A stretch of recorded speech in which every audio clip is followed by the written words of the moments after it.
different too now. The seeds we planted are the shade we sit under. This quiet comfort is a kind of gold, a peace the hurried world can't hold. This quiet comfort is a kind All right, of gold. so welcome everyone to Mind Your Money Mondays. Now, today is our first day of our 4-week series where we're going to look at not just where your money goes, but how you can actually maximize your money. Now, one of the things that we don't often ask ourselves is, where is our money going? We get our paycheck, we spend it, and then perhaps at the end of it, we're wondering, but we keep on the same pattern from day to day, year to year. And most of us find ourselves in debt. Most of us find that our savings are minimal. And so today we want to take an honest look at our finances. The goal of this journey is to take us from where did it go to being accountable for every penny, every dollar, and not just being accountable, but actually seeing our money grow. So to begin, I want us to do a quick exercise here. And for that exercise, what I want you to do is I want you to think about today and think about one thing that you spent money on. This doesn't look good. Well, I just want it to be an honest appraisal of what we spent our money on. So I have to write on what, that blank piece of You paper? can write it on your blank piece of paper. Okay. One thing that you spent your money on. Just one. Yeah, you can write it anywhere you would like. And I'm going to do the same. I think you did. Sometimes the money that we spend is not at the store. It could be something we do on a debit card purchase or something, or a recurring payment. Those are all the things we spend money on. True. Now, as we begin, I want to thank you, first of all, for just showing up. Showing up means that you are intentional about making changes that are valid for you. That's more than most people do. What I also want you to do for me is make a commitment to let the next 4 weeks work in your favor. Perhaps you're going to learn something. Perhaps you're going to do something different. Perhaps you're going to share something with somebody else that actually helps their lives improve. So this room is your space. Everything that happens here stays here. There's no judgment.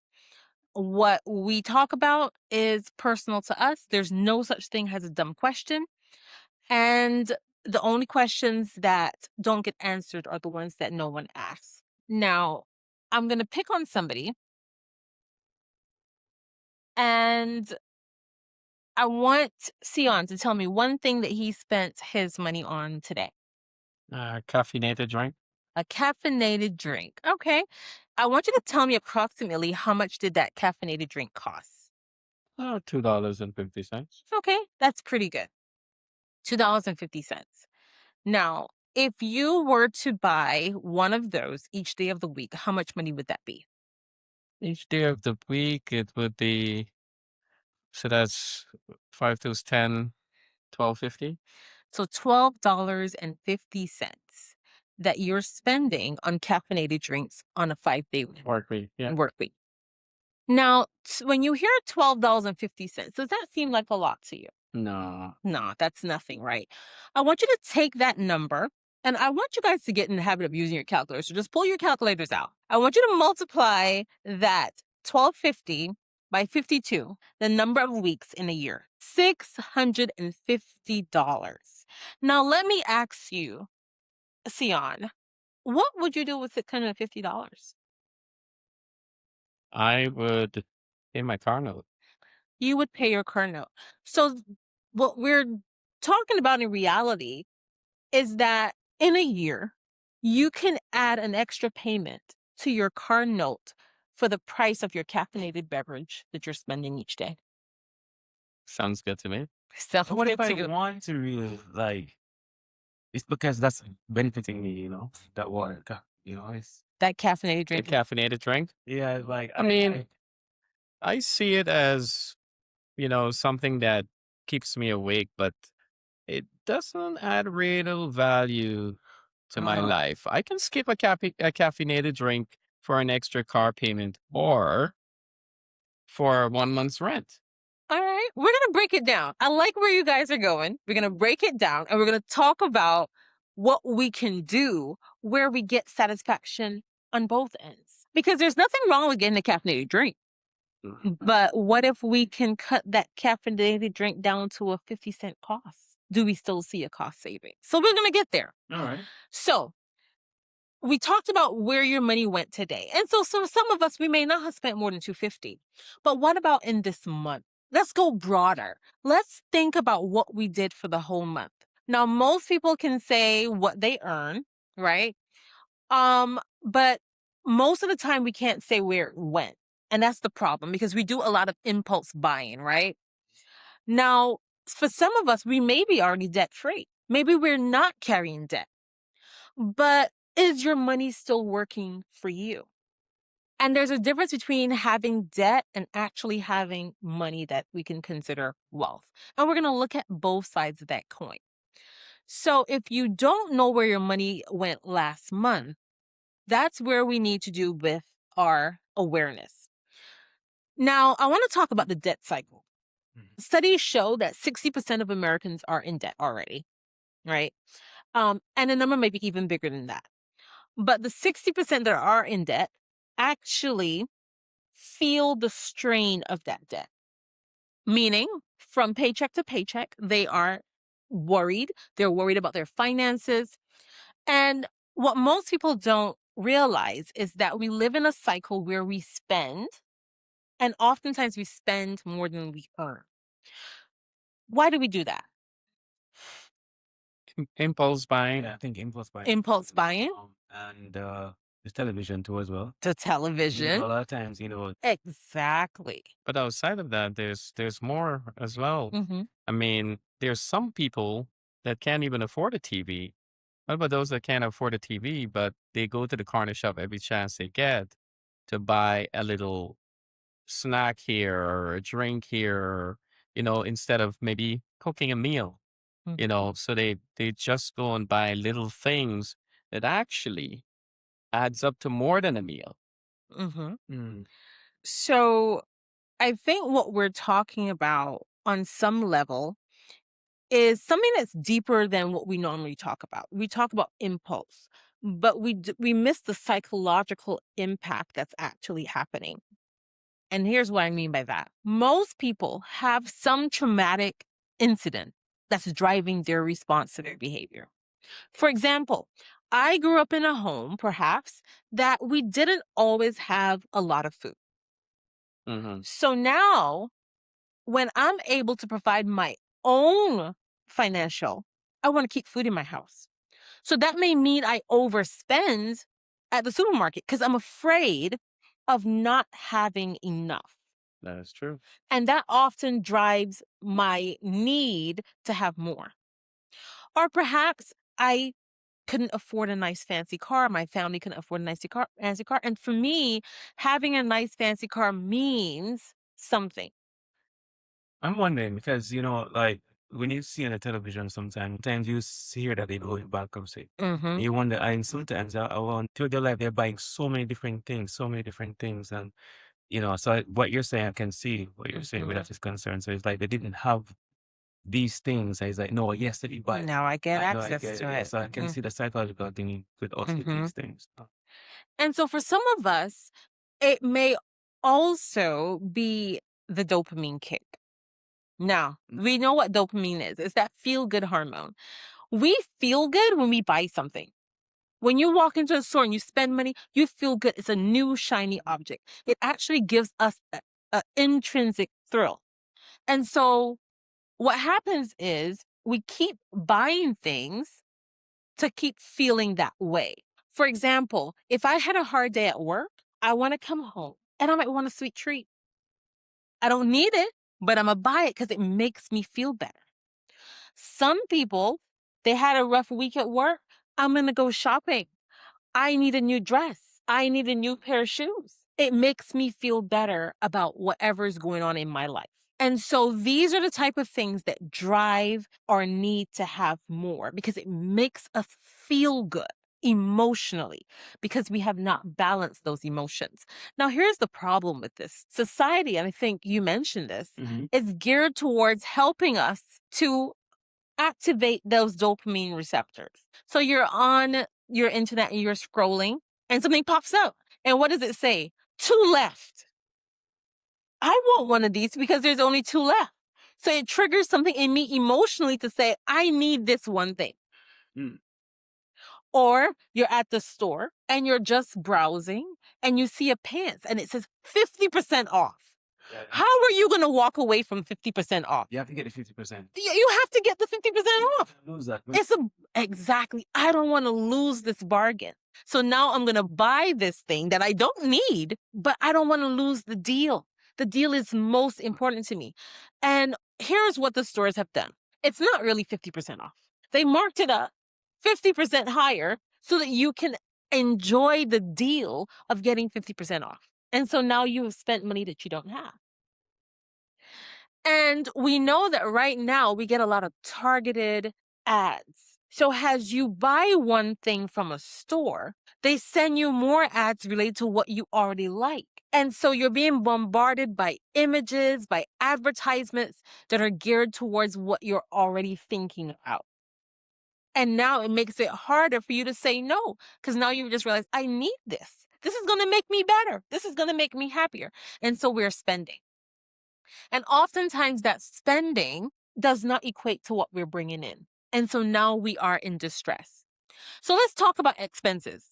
When we talk about expenses, there are 3 different types. The first one is going to be fixed. What are some fixed expenses? Your rent. Your utility. Your utilities actually fall into fixed in a very interesting way.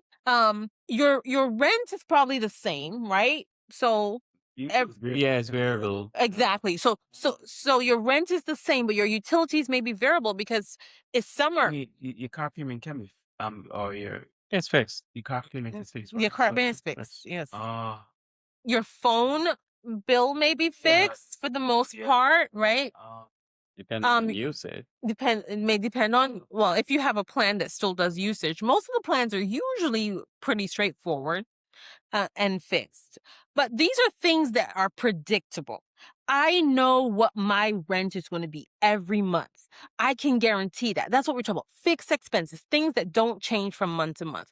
But then we have some variables, things that do change. For example, the cost of food. I might be really hungry in May, or maybe I had friends come over in June or April. And so my amount of money I spent on food may have changed. Gas, the gas prices shot up. So I may have been spending $40 in gas one month, but now my gas is at $60 or $80. Or car insurance may be fixed, but in 6 months, if we're paying us 6 months on our car insurance, it may change. All of those are things that can be variable at times. And then let's talk about the fun ones, the invisible ones. And these are the ones that gets us. Because if we go through our bills, how many subscriptions do we have? 20. No, I'm like, Yeah. it can't be 20, but I'm just saying it's like It's a lot. you can track of the It's subscription. probably more than 20. Come on. If you say 20, it's probably more than 20. You know what the thing about is like subscription is a killer. Yes. Because initially, like when you see a subscription, it's like, okay, pay $5 for this. You're like, oh yeah, it's $5. Yes. Now there's one that says, okay, pay $10 for this. You're like, oh, it's just $10. Mhm. But then you're like $15 in the hole, right? Yes, So- exactly. You know something? But really, you know what would be a great help? We should, in our everyday life, we should check our bank account every day. Every day, we should check to see what's coming in and what's going out, because we have to keep track of what we're spending. I know individuals. I'm not calling any name, but I'm just saying, individual their account because it doesn't look good. Have to. And Because sometimes you get charges that you're not even aware of. and that's a good. I think Mhm. that's a good I- tip. it could be- because you forget. Yeah, it could be Yeah, a wait, bill you wait. forgot to pay, Mhm. What and is this? then Where's this coming from? yeah, It to be fair, it did happen to me before where like I forgot to subscribe to something, Mhm. and they charge a yearly fee. Mhm. And I was Mhm. like, Correct, what? correct. I was like, what is this? I don't understand what. Oh, yeah, you forgot to. Take off. Yeah. Yeah. Just And stop it. and then our convenience and our impulse spending also fall into that invisible category because sometimes we stop, and I've done this. I'm passing by a good farmer's market and I can never pass up a good farmer's market. And it's not in my budget. Mm-hmm. But I stop because I see something. And then I get there and I start walking around, and guess what? I want to support a small business. So I'm going to buy something from this one and buy something from this one. And before I know it, I'm $100 in the hole. Yeah, the discipline. And I've lost discipline. And so these are things that we have to watch out as we go on the trajectory for a balanced life. Now, the money confession. I want to talk a little bit about this because this is really important for us. I want you to open up your bank app. This is the part where This is the part that gets kind of serious. we don't want to confession right now. And I want you to look for one purchase that you forgot about. Just one purchase that you forgot about. Open your bank. Open your bank app. Well, then that's a bigger problem. This like Sion said, this is something you should be checking every day. And then when you find that purchase, I want you to ask yourself, is it fixed, variable, or invisible? You said find one thing that you. Find one charge you forgot about as you scroll through the month. Maybe a little $10 or $5, Mm. $2. I hear over here. Just find one purchase that you did not remember you made or that was going to come out. And then ask yourself, is it a fixed, variable, or invisible? All right, good. Now, if you're comfortable, I want you to share the amount and the category. I'm going to go first. I found an invisible charge, and it was in the amount of $23.06. That was only one. There was another one, but that was a I better one. found an invisible charge and it was $2.99. Okay, not bad. No, I'm saying what? I have to. No, so I found an invisible charge and it's $11.99. And these numbers may seem simple, but when we multiply them over our week, over our weeks, over our months, we will see how quickly they add up. Now, for me, the invisible charge, when I review it, was not a need. It's not a necessity. It's not even one of the pleasurable things. So we have to ask ourselves, why are these invisible charges living here? Mm-hmm. So let's discuss some things quickly. Mm-hmm. The first thing I want you guys to talk about is growing up. Was money talked about openly or was it a secret? Openly for me. Okay. I'm trying to really actually talk about money. In my family, yeah, it wasn't necessarily a secret or anything, but I don't think it wasn't necessarily like discussed a lot. Mm-hmm. Yeah. So I come from a family where it was not talked about. Right. Like, I don't think I knew what anything cost. I don't know what the light bill was. I don't know what any of those things was as I was growing up. Right. These were not things that I dealt with because it wasn't my responsibility and it wasn't shared by my family, right? Because most families don't think these things belong to their children for them to even understand. Right. So a lot of times we don't understand it till we're out on our own, right? You move out of your house and you're like, oh, I got to rent. I have to pay this. This is what my rent is. And a lot of times we don't even understand what budgeting is because we don't include our children as part of our budgeting in our household. So they don't understand how we pay the bills. They don't understand income to debt ratios.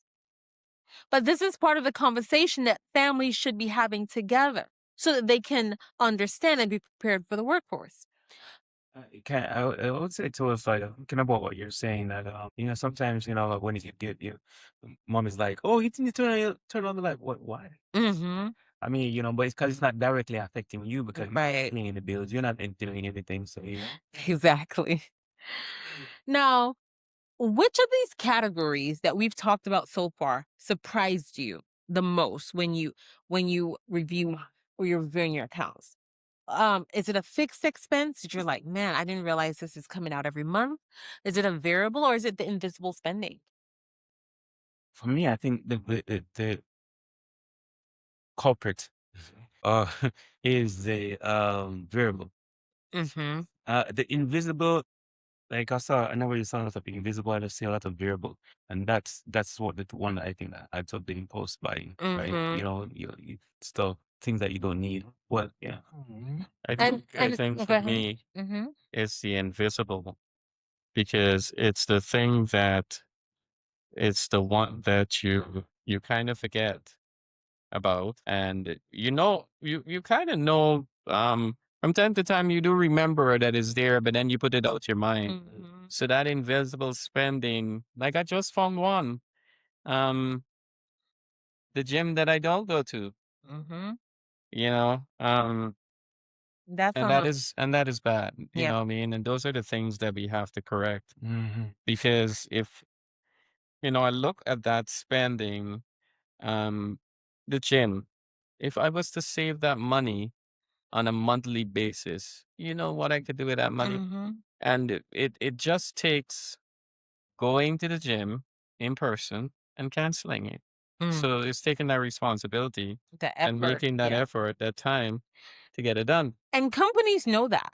Yeah. They know that if they do something that's recurring, that you have to take an effort to fix it, Mm-hmm. you're least likely to do it. Exactly. If there was a button in the app to say cancel, you would cancel. Exactly. But because you have to go there to Yeah. take the extra effort, that's too much work. Too much work. So they're going to make money on you because it takes effort for you to do that. Yes. So exactly. And this is why we're in the traps we're in right now. Now, what if you're debt free, but you're not building anything? You're not saving money, you're not investing money, then what happens with the money that you have there? Where is it going? What is it doing for you? Right?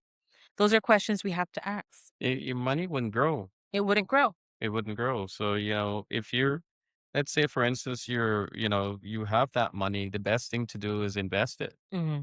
in your 401k or, in a Roth IRA. Um, Put it in there, probably like the 12.5% of your gross income. And that can be a good chunk of change for your retirement. Okay. Now here, Let me write on the 12.5% there. but before we even get there, we can't invest if we live in debt That is true. because we owe. So it's great to get to investment, but we can only get to investment when we understand our finances, when we're making money enough to pay our bills, pay our debts, stay out of debt, then we can build. And so where we are right now is actually to the point where we're going to take a strong look at our finances. That's the first thing we need to do. We need to figure out where our money is going. I am going to encourage everyone that's here today and everyone that will be here next week. So if you're watching and you're not here today, but you plan to be here next week, because next week we're going to get deeper, I want you to start your spending tracker. If you're not here in this room, and you want to join us, DM us on Instagram, DM us on Facebook. You can call us on the number. You can stop by Ignite House if you want to. And tell us you want a copy of our tracker. We will get you a copy of the tracker. And what we want you to do is to fill it out and do that self inventory. I want you to look at your variables. I want you to look at your the fixed, and I want you to look at those ones that are invisible and sneaky. And then what I want you to do is I want you to do 3 letters: a needed, a wanted, a habit. You're going to take those invisible expenses and I want you to label them in this order. If they're needed, I want you to write an N. If they're wanted, I want you to write a W. And if they're a habit, I want you to write an H. For example, that coffee, that caffeine pick you up might be a habit, but it could be a want too. You decide what it is. It could be a need. Maybe it could be a need. Yeah, exactly. So write which one it is as you go through this entire week of spending. That way, when we come back, we're going to evaluate those needs, those wants, those habits that are affiliated with your invisible. And then we're going to talk about how those fixed expenses measure up to your income. We're going to look at the 50, 30, 20 principle. Guess what? I'm not going to tell you what it is today. I'm going to wait till next week to explain the 50, 30, 20 principle to you. And we're going to work through how we can use this strategy to not only balance our income with our expenses, but help us weed our way out of debt if we're there, or help us look towards investing. And so, as we start to wrap up today's session, I want us to do one more thing. I want us to commit to making this week intentional. Commit to saying, I want to control my finances. I want to mind my money so that my money is not minding me, right? Now, I want you to also take a good look at every subscription that you pay for. Mm. I want you to be able to say if I need to cancel this subscription, or if you can justify why you are keeping the subscription. Not that I might use it someday, but that it is something that's active in your life. And this is not for judgment. This is something that we are all going to do. And I want to thank you guys for showing up today. I want to thank you for choosing to get started. And I want you now to decide to be intentional from this moment on as we move forward. And next Monday, we're going to start telling our money where we want it to go, not allowing our money to tell us where to go. I hope to see you all next week. I hope that you come prepared with all of your information that you've gathered. Yeah. And not just that, but come prepared to make a change. Come prepared to get a victorious experience in allowing your money to speak for you. See you next week.